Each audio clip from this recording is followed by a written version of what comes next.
Yes, यह बात सही है कि नौकरी करने वाले व्यक्ति तथा मजदूरी करने वाले व्यक्ति, शासकीय कर्मचारी, कारखानों में काम करने वाले लोग मात्र 8 अथवा 9 घंटे से अधिक काम नहीं करते हैं। शासकीय कार्यालयों में तो बाबू लोग केवल 6 घंटे काम करते हैं और अधिकारी लोग ज़्यादा से ज़्यादा 4 घंटे।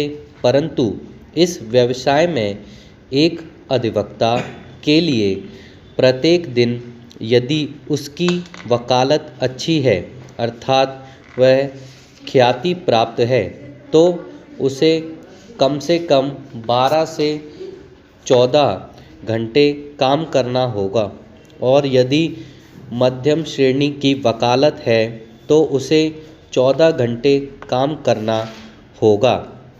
इस प्रकार की अदालत में जाने के पूर्व अपने कार्यालय में प्रातः 3 घंटे, फिर न्यायालय में 6 घंटे, पुनः शाम काल व रात्रि को फिर 3 घंटे, इस प्रकार 12 घंटे कार्य करना एक अधिवक्ता के लिए आवश्यक है। Stop para.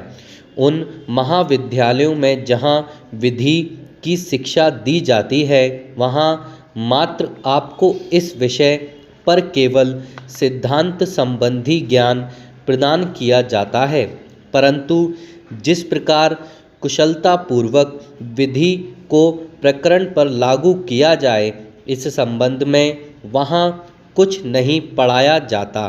यह आप पर ही छोड़ दिया जाता है कि आप शिक्षा का यह भाग परीक्षा में सफलता प्राप्त करने के पश्चात किस सीमा तक अपने प्रयोग में लाकर पूर्ण करते हैं।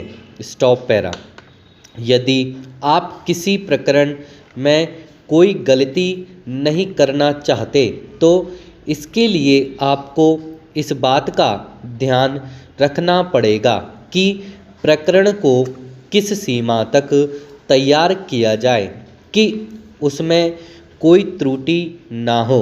मनुष्य कोई ऐसा नहीं है जो गलती नहीं करता हो, परंतु दूसरों के अनुभव से यह प्रयास करना चाहिए कि गलती हो ही नहीं, और यदि किसी कारण गलती होती भी है तो पुनः वह गलती दोहराई नहीं जानी चाहिए। न्यायालय में उपस्थिति एक अधिवक्ता के लिए न्यायालय ही उसकी दुनिया है। यदि वह अधिवक्ता न्यायालय से बाहर रहता है तो वह यह समझ लेना चाहिए कि वह अपनी दुनिया से बाहर रहता है, चाहे कोई कितना ही अनुभवी कुशल ख्याति प्राप्त अधिवक्ता क्यों ना हो।